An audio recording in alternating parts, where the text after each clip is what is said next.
الحمد لله وحده والصلاة والسلام على من لا نبي بعده أما بعد فأعوذ بالله من الشيطان الرجيم بسم الله الرحمن الرحيم قال الله تبارك وتعالى قال ما منعك ألا تسجد إذ أمرتك قال أنا خير من خلقتني من نار وخلقته من طين قال فاهبط منها فما يكون لك أن تتكبر فيها فاخرج إنك من الصاغرين۔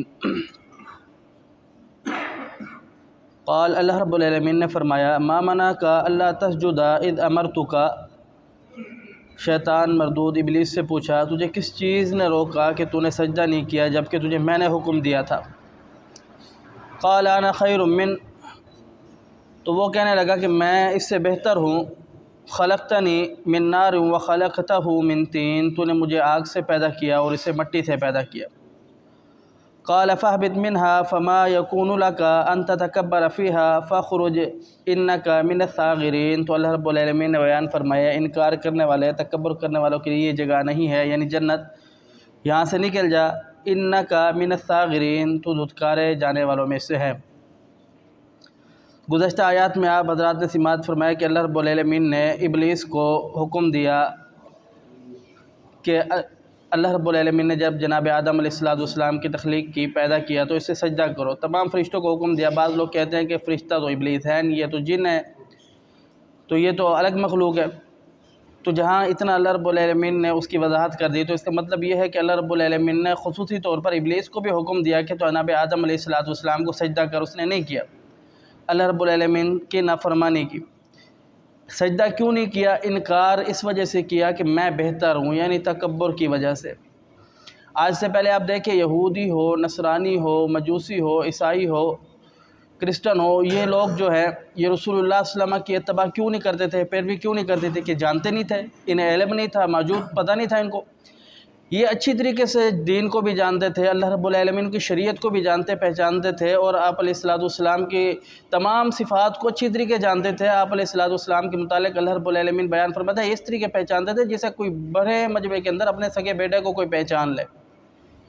پھر کیوں انہوں نے اپنی آخرت تباہ کر دی، برباد کر دی، پتہ ہونے کے باوجود، علم ہونے کے باوجود، جان بوجھنے کے باوجود،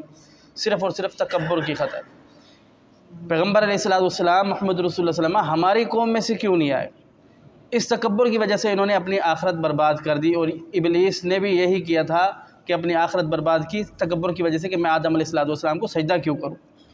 اس کے بعد مشرکین مکہ کو دیکھ لے، ان کے جو بڑے بڑے سردار تھے وہ آپ علیہ السلام کے اوپر ایمان کیوں نہیں لے کر کے آتے تھے؟ اس کی کیا وجہ تھی؟ وجہ یہی تھی کہ اگر ہم پیغمبر علیہ السلام کے اتباع اور پیروی کر لیں گے تو پھر ہمیں پیغمبر محمد رسول اللہ صلی اللہ علیہ وسلم کی بات ماننی پڑے گی، ان کے نیچے بیٹھنا پڑے گا، لہٰذا یہ ہم سے نہیں ہوتا، یعنی تکبر کی وجہ سے انہوں نے بھی اپنی آخرت برباد کر لی۔ اب یہ نہیں دیکھ رہے کہ نہ ابلیس نے دیکھا، نہ یہ مشرکین مکہ دیکھ رہے ہیں، نہ یہود و نصارہ نے دیکھا کہ حکم کس کا ہے، یہ نہیں دیکھا کہ کس کی مخالفت کر رہے ہیں، یہ دیکھا کہ حکم کس کا ہے، اس کی مخالفت کر رہے ہیں، یعنی اللہ رب العالمین کو پہچاننے سے انہوں نے انکار کر دیا۔ جب اللہ رب العالمین فرماتا ہے کہ ومن اعرض عن ذکری فإن له معیشۃ ضنکا، جو لوگ میرے ذکر، یعنی ذکر کیا چیز ہے؟ اللہ رب العالمین کی یہ نصیحت، اور اللہ رب العالمین بیان فرماتا ہے جو مجھ سے منہ موڑتا ہے، مجھ سے جان چھڑاتا ہے، تو پھر اللہ رب العالمین بھی اسے جان چھڑا لیتا ہے، اسے چھوڑ دیتا ہے۔ یہ تو رہی ان لوگوں کی بات، آج ہم اپنے آپ کو دیکھیں کس جگہ پر کھڑے ہیں۔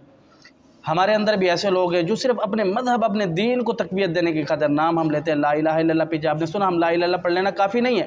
ہم پڑھتے ہیں لا الہ الا اللہ، لا الہ الا اللہ کا ورد کرتے ہیں، ہم اپنے آپ کو مسلمان کہلاتے ہیں، باوجود اس کے ہمیں پتہ ہوتا ہے کہ یہ چیز ہمارے اندر غلط ہے، کیوں ہمارے مذہب کو یہ چیز سوٹ کر لے، ہم اس کے اوپر بات نہیں کریں گے، ہم اس کی طرف نہیں جائیں گے، جیسے ہمارا مذہب کہتے ہیں ہم ایسے ہی مانیں گے۔ اللہ کے حکم کو ہم چھوڑ دیتے ہیں، رسول اللہ صلی اللہ علیہ وسلم کے حکم کو چھوڑ دیتے ہیں، لیکن اپنے مذہب کو تقویت دینے کی خاطر